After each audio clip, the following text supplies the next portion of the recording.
Arc-en-ciel, il est 15 heures.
Bonjour à toutes et à tous, vous êtes de plus en plus nombreux à nous écouter sur Arc-en-Ciel et vous avez raison car aujourd'hui une émission spéciale car dans quelques minutes nous recevons Isabelle et Hervé qui vont nous aider grâce à la communication non violente à nous relier à nous-mêmes et aux autres.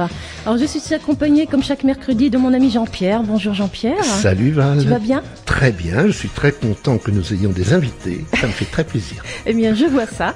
Et puis fidèle au poste car c'est un beau programme que tu nous concoctes. C'est une émission aussi très spéciale puisque nous changerons totalement d'univers donc en cours d'émission car aujourd'hui partout en France, APF France Handicap organise une journée de mobilisation pour interpeller l'opinion et les pouvoirs publics sur l'accessibilité.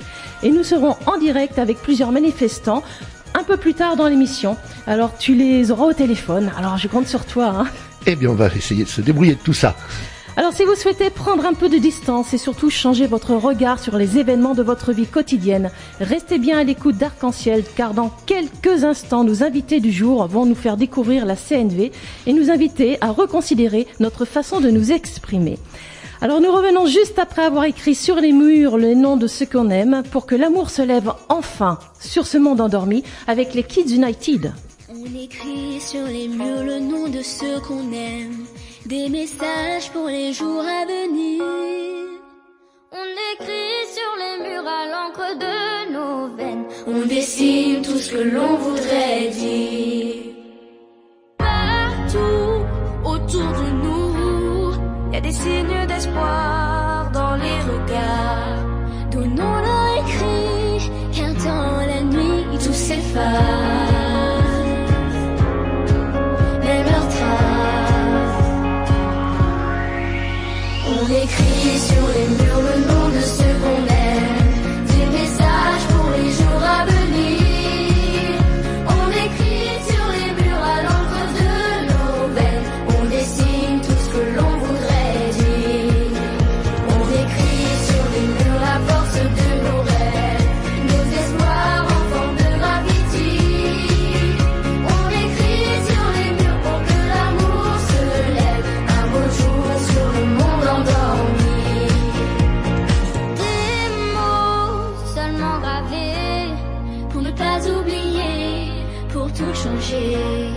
Mélangeons demain dans un refrain nos visages, métissage. On écrit sur les murs le nom de ceux qu'on aime, des messages pour les jours à venir. On écrit sur les murs à l'encre de nos veines, on dessine tout ce que l'on voudrait dire. On écrit sur les murs la force de nos rêves, nos espoirs en forme de graffiti. On écrit sur les murs pour que l'amour se lève un beau jour sur le monde endormi. On écrit sur les murs le nom de ceux qu'on aime, des messages pour les jours à venir. On écrit sur les murs à l'encre de nos veines, on On dessine tout ce que l'on voudrait dire. On écrit sur les murs le nom de ceux qu'on aime, des messages pour les jours à venir. On écrit sur les murs à l'encre de nos veines, on dessine tout ce que l'on voudrait dire. On écrit sur les murs la force de nos rêves, nos espoirs en forme de gravity. On écrit sur les murs pour que l'amour se lève, un beau jour sur le monde endormi. Un beau jour sur le monde endormi.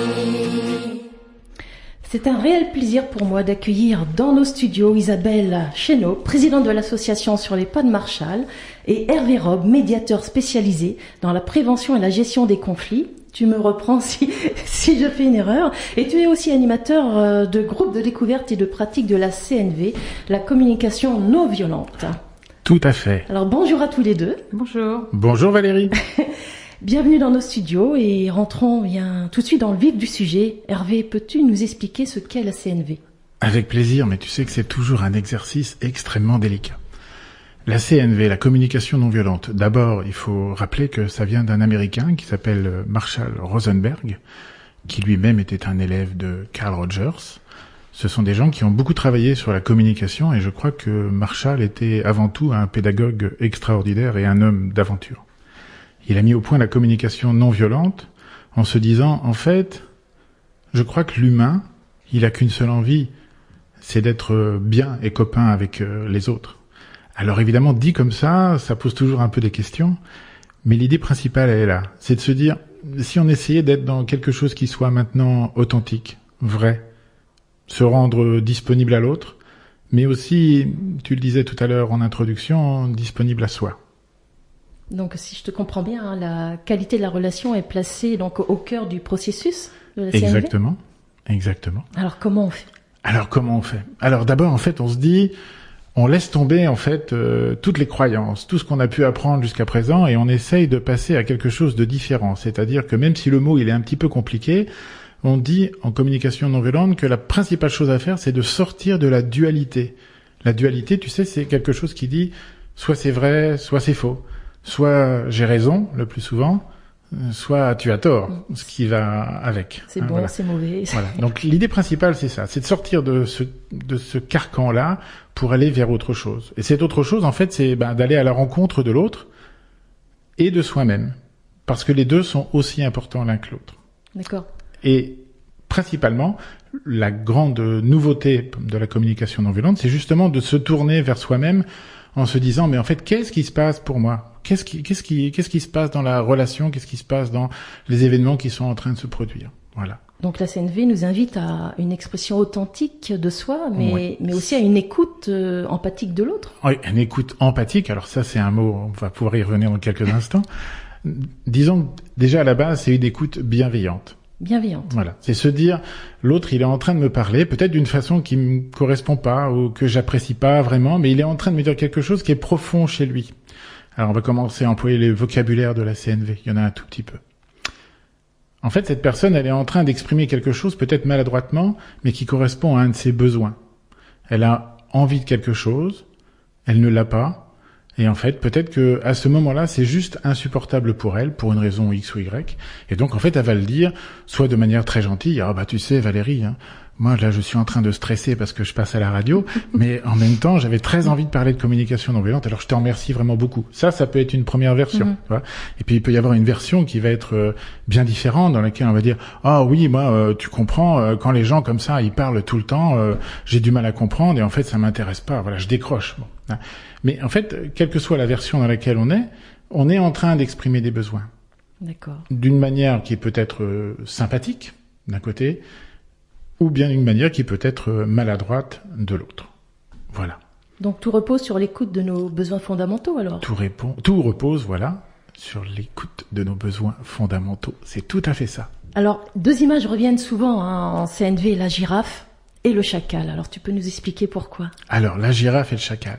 Je disais, Marshall Rosenberg, en fait, c'était un homme qui, effectivement, c'est un homme d'image, hein, et avant tout, il cherchait toujours à faire passer l'information le plus simplement possible. Et surtout, ce que j'ai pas encore dit, c'est que la CNV, c'est aussi quelque chose qui fonctionne dans la joie et l'amitié. Enfin, c'est pas un truc hyper compliqué qu'on fait comme ça dans un bureau ou dans un cabinet de psy. Non, pas du tout. C'est quelque chose qui se passe dans la rue. On va y revenir dans quelques minutes. Et donc, en fait, il a cherché à un moment à dire, mais comment est-ce qu'en fait je peux exprimer ça? C'est-à-dire le fait de dire, il y a un moment dans ma vie, je suis pas tout à fait capable de m'exprimer convenablement vis-à-vis des autres. Et puis il y a un moment dans ma vie où, en fait, ça va bien, quoi. Et là, j'ai envie de parler avec bienveillance avec les autres. Alors, il a trouvé 2 animaux totems qui sont représentatifs de ça. Alors, la girafe, c'est l'emblème de la communication non violente. Hein. Quand on trouve une girafe sur un pare-brise arrière de voiture ou sur un sac à dos, en général, c'est que c'est quelqu'un qui fait de la CNV. Parce qu'en fait, c'est l'animal terrestre qui a le plus gros cœur.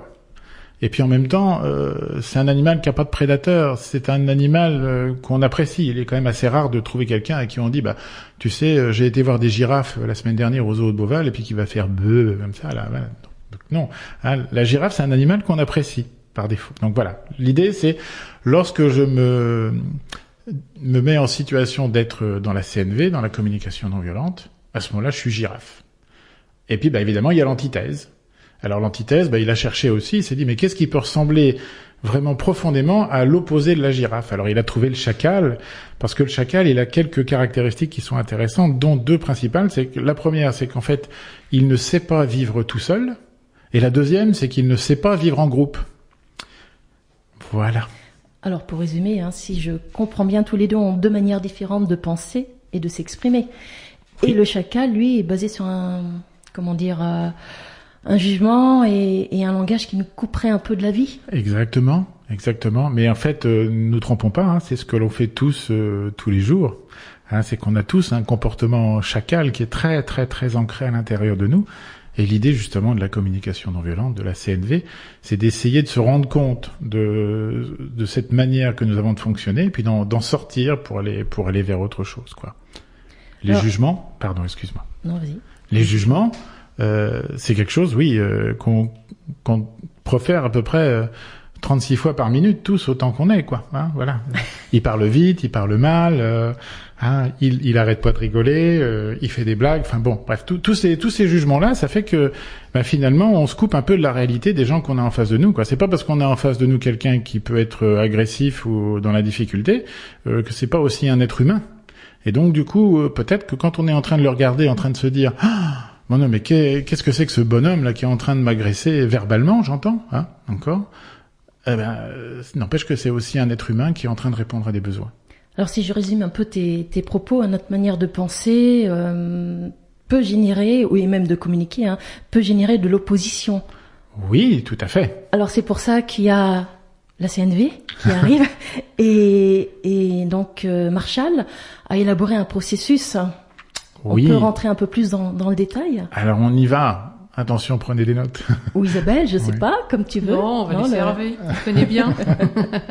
Alors, Marshall, donc je disais tout à l'heure, c'est un élève de Carl Rogers. Carl Rogers, c'est le premier, en fait, à avoir travaillé sur les aspects de la communication, où il a parlé de communication empathique, de communication authentique, de communication bienveillante.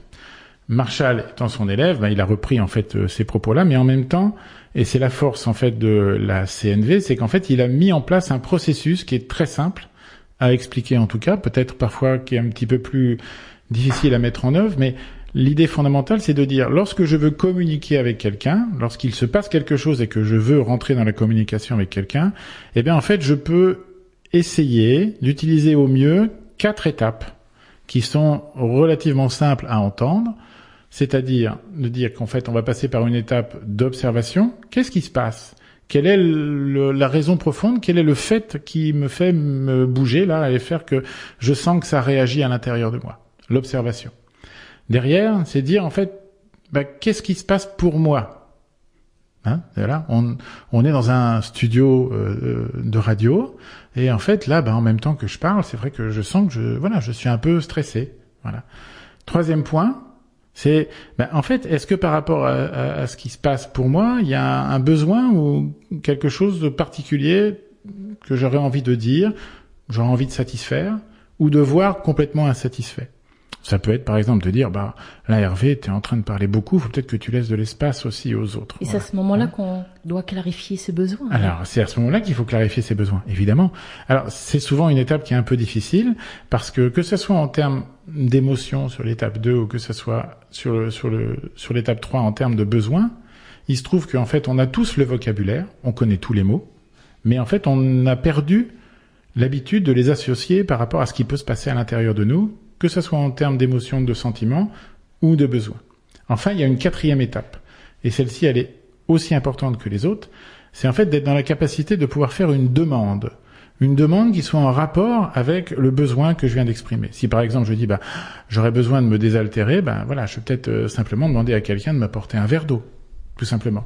Mais c'est super important parce que lorsqu'effectivement on parle de communication non violente, le mot non violent, en fait, ça heurte souvent la sensibilité des gens. Ils ont du mal à comprendre. Ils se disent, mais moi, je suis pas violent dans mes propos. L'idée, c'est pas de dire qu'on est violent quand on s'exprime. C'est plutôt de dire, on pourrait le faire autrement, d'une manière différente, qui soit beaucoup plus cohérente, authentique, sincère.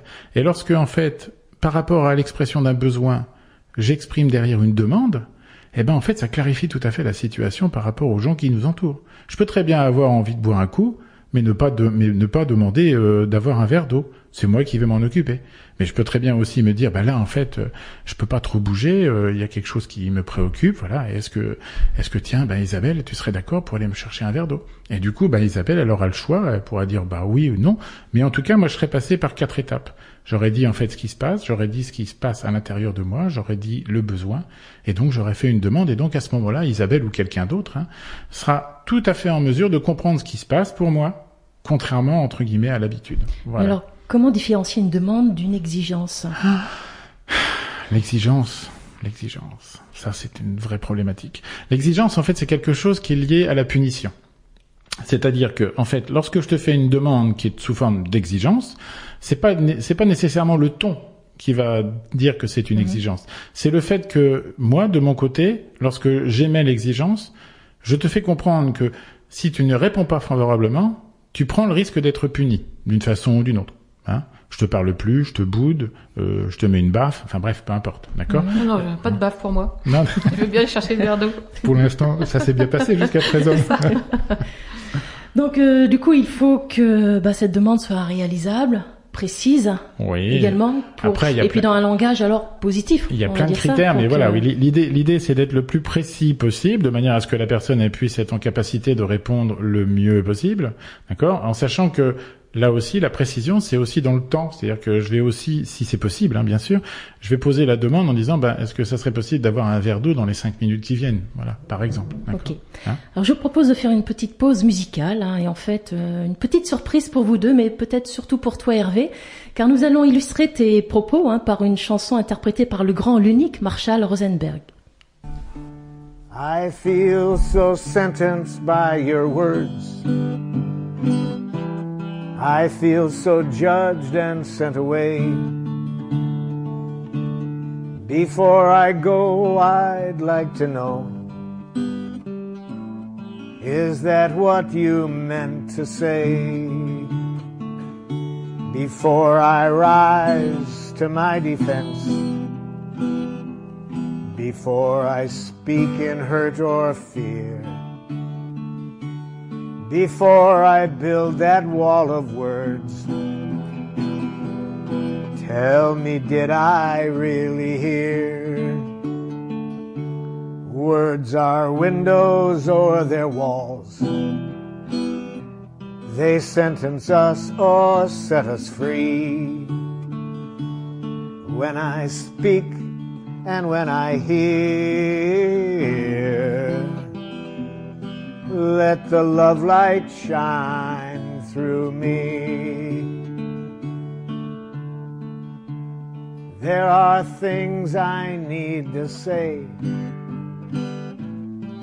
things that mean so much to me.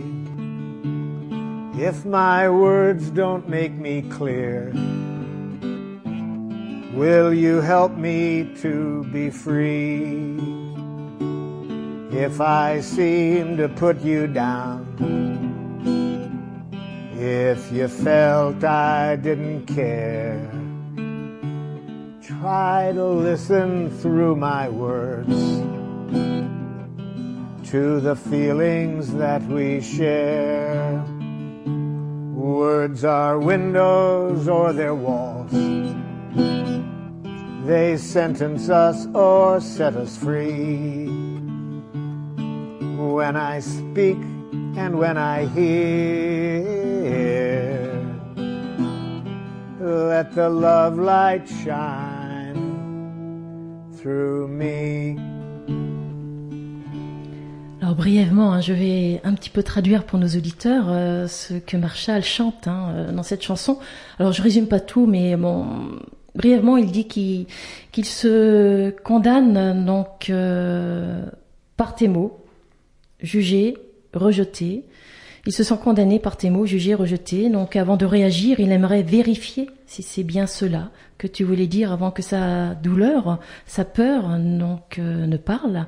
Avant de construire ce mur de mots, les mots sont des fenêtres ou des murs, il nous condamne ou nous libère, que la lumière de l'amour brille à travers moi. Alors c'est une belle synthèse de ce que tu viens de nous expliquer. Oui, enfin, je vais quand même laisser à Marshall la primauté. C'est quand même lui qui l'a dit le premier.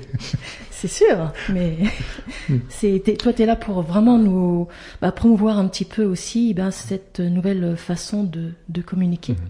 Les mots, ça peut être effectivement des fenêtres, des ouvertures, comme ça peut être des murs, quelque chose qui va nous emprisonner, nous cloisonner dans quelque chose, voilà. Donc, est-ce que pour toi, la CNV nous permet de mieux comprendre ce qu'il se passe à l'intérieur de nous? Alors, les deux, Valérie, en fait. Ça permet d'abord, dans un premier temps, effectivement, d'être beaucoup plus à même de comprendre ce qui se passe à l'intérieur de nous et d'arrêter, aussi de poser des jugements sur soi, sur une situation, sur une manière de vivre les choses.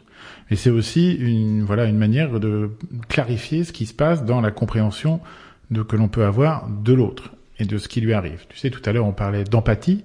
Et c'est exactement de ça dont il s'agit quand on en parle en CNV, c'est-à-dire quand on fait de la communication non violente, en fait, on va être dans la mesure, dans la posture de quelqu'un qui va écouter ce qui se passe à l'intérieur de soi en termes d'émotions, de sentiments, de besoins, mais aussi écouter ce que l'autre est en train de dire en termes de sentiments et de besoins. C'est-à-dire, c'est pas nécessairement en écoutant ce qu'il est en train de dire, c'est pas les mots qu'il est en train de prononcer, mais c'est la compréhension de qu'est-ce qui l'amène à dire des choses de cette manière-là. Donc toi, Isabelle, tu as quelque chose à rajouter par rapport à tout cet ensemble? Non, à tout cet ensemble, Hervé sait parfaitement maîtriser tout ça. Donc j'ai rien à rajouter. Alors par contre, tu vas peut-être rajouter quelque chose parce que de tous ces échanges, donc il y a un groupe de pratique qui a...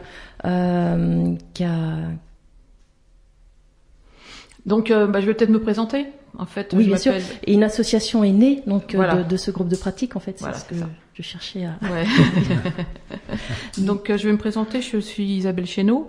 Je me suis formée les premières fois sur la CNV en 2006. Et ensuite, j'ai rejoint les groupes de travaux de Hervé, donc des ateliers découvertes de la CNV. Et puis, quelques années, donc ça fait bien 10 ans que je suis des ateliers de Hervé, je me forme régulièrement et on en a besoin régulièrement. Et c'est des ateliers très sympathiques, avec beaucoup de bienveillance. Et en 2016, nous avons créé l'association, donc ça fait 2 ans, sur les pas de Marshall, suite aux attentats du 15 novembre 2015. Hervé, tu veux en parler, c'est ton initiative. Rapidement, puis je te laisse la parole, c'est promis. En fait, quand il y a eu les attentats donc sur Paris, on parle beaucoup du Bataclan, mais en fait, il y a eu énormément d'autres attentats au même moment et énormément de victimes. Et aujourd'hui, il y a encore énormément de victimes qui souffrent de ces attentats. Moi, j'étais à l'étranger, mais voilà, parce que les moyens modernes de communication sont tels, dans les 24 heures, on a été prévenu qu'il s'était passé quelque chose de grave. Mais comme on était à l'étranger, en fait, on n'a pas ressenti vraiment de plein fouet ce qui était en train de se passer. Par contre, Par contre, quand on est arrivé, on est descendu de l'avion et qu'on est arrivé à Orly, là, oui, on a pris le truc de plein fouet. C'est-à-dire que on comprenait pas vraiment ce qui était en train de se passer parce qu'on n'avait pas la notion de l'ampleur. Alors on était à Orly, on était à Paris, ok, on est revenu tranquillement nous sur Orléans. Et sur Orléans, en fait, on a ressenti rigoureusement la même chose. Les gens marchaient bizarrement dans la rue, l'ambiance était absolument plombée. Et donc moi, voilà, très rapidement, en 24 ou 48 heures, je me suis dit, écoute, c'est bien Hervé ce que tu fais, tu t'animes des ateliers, merci Isabelle d'en avoir parlé, tu fais des trucs avec la CNV, mais là concrètement, qu'est-ce que tu peux faire? Bouge-toi, fais quelque chose, quoi. Voilà, t'as un outil, fais-le. Ce que tu faisais, ça te suffisait plus, fallait aller plus loin. Exactement. Donc je me suis dit, écoute, le mieux, c'est je prends un panneau, il y a des gens qui marquent câlin gratuit, au Friox, d'accord. Moi je vais faire, empathie gratuite ou je sais pas, voilà, je vais prendre un panneau puis je vais aller voir les gens, leur dire parlez-moi, dites-moi ce qui se passe pour vous. J'entends bien que vous souffrez, c'est quoi votre truc, quoi. Bon, voilà. Et en fait, en même temps que j'ai voulu le faire, j'en ai parlé donc au groupe de pratique en me disant, en fait, probablement que tous ces gens-là ils sont dans la même dynamique que moi, et donc voilà, parlons-en. Et à ce moment-là, il y a des voix qui se sont levées en disant, c'est génial, on y va, on le fait, mais on a besoin de se structurer, d'où la création de l'association. Tout à fait. Donc en parallèle, d'autres personnes comme moi ont vécu les choses. Moi j'ai connu l'ambiance sur Paris qui était catastrophique. Les gens ne parlaient plus dans le métro, les gens étaient complètement paralysés suite à tous ces attentats. Donc on a vécu les mêmes choses. Derrière, Hervé nous a parlé de tout ça. Moi j'étais la première à dire oui, il faut faire quelque chose. Et donc quand on a fait le tour et qu'il a fallu se prendre des rôles, j'ai dit ok, je veux bien être présidente. Donc voilà, il y a une présidente, un secrétaire et une trésorière avec une association de 15 personnes. Alors quelles sont ces missions? Donc les missions, alors suite à ce que disait Hervé, on a créé des pauses écoutes. C'était des ateliers dans des brasseries où on était là pour écouter les personnes en face à face. Et puis, nous, notre association, elle est faite pour faire des écoutes, des petites formations, des petites conférences, et d'où effectivement l'idée pour samedi de cette semaine de faire une conférence avec atelier et échange sur le thème de la communication non violente. Parce qu'on fait beaucoup de communication non violente également, donc. Oui. Dans l'association. Oui, tout à fait. Donc l'association est composée d'une 15aine de personnes et la majorité de ces personnes suivent les ateliers de Hervé. Donc on se rejoint régulièrement et on se rejoint aussi pour l'association, pour créer des choses. Ok. Tu as à rajouter ? Juste dire que l'association, à la base, l'idée c'est vraiment de promouvoir le mouvement de la communication non violente. Parce qu'il y a aussi plein d'autres associations qui existent sur le même thème. Mais là, nous on a fait notre petit truc sur Orléans pour se dire, de là où on est, un peu comme les colibris, de là où on est, en fait on peut essayer de se mettre en marche. Pardon pour le en marche. Pas forcément très joyeux, mais bon. Mais en tout cas, nous, ça fait longtemps que nous on s'est mis en marche et que ça marche, quoi. Voilà.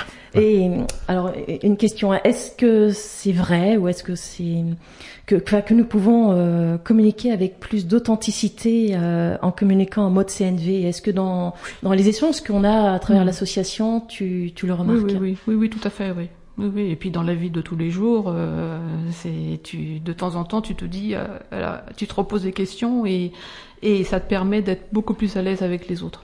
Okay. Ce qui est plus difficile avec les très proches, j'avoue. C'est vrai. Alors on va faire une petite nouvelle pause musicale. Dans la joie et la bonne humeur, car vous avez choisi d'écouter la chanson Happy. Oui. Est-ce dire que la pratique de la CNV peut rendre heureux? Oui. Oui. C'est ce que nous croyons tous les deux et c'est ce que nous partageons avec beaucoup d'autres. Alors écoutons. Merci.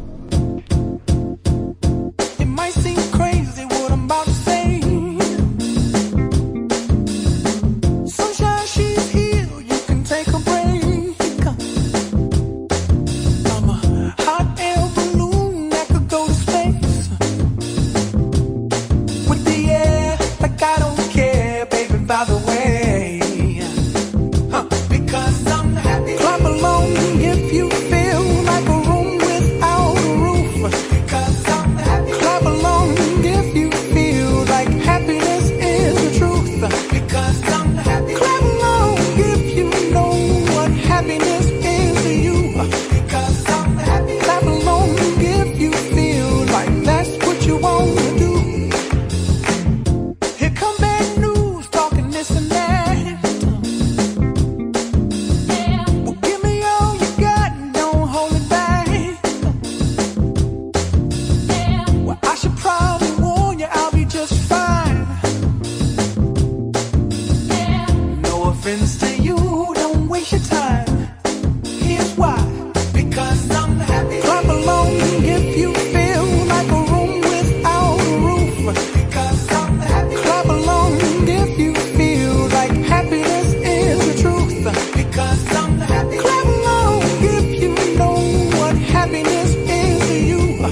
Et maintenant que vous avez tous la joie au cœur, et nous aussi, eh bien, on va vraiment vous parler du but réel de la visite de nos invités et de l'organisation d'une journée autour de la communication bienveillante. Alors, Isabelle, peux-tu nous parler un peu de cette journée et quel est vraiment son objectif ? Tout à fait. Merci pour cette musique, cette chanson qui nous met de bonne humeur. Donc, l'association Sur les pas de Marshall vous propose de faire de la communication bienveillante. Donc, nous sommes à la MAM, la Maison des Arts et de la Musique. Nous avons eu la chance d'obtenir cette salle, qui a une grande salle de spectacle qui peut vous accueillir. Donc, pour ceux qui ne connaissent pas la MAM, elle est en face du lycée Charles Péguy. Accès par le tram ligne A, arrêt Tourelle Dauphine. Donc la MAM, c'est la Maison des Arts et de la Musique. C'est ça. Donc ça commence à 16h par une conférence. Et devinez qui va vous donner la conférence ? Hervé, bien sûr. À 17h30, on fait des ateliers de découverte autour de la communication bienveillante. Donc là, c'est l'association, les personnes qui vont faire des jeux de rôle. Venez, nombreux, ça va être rigolo.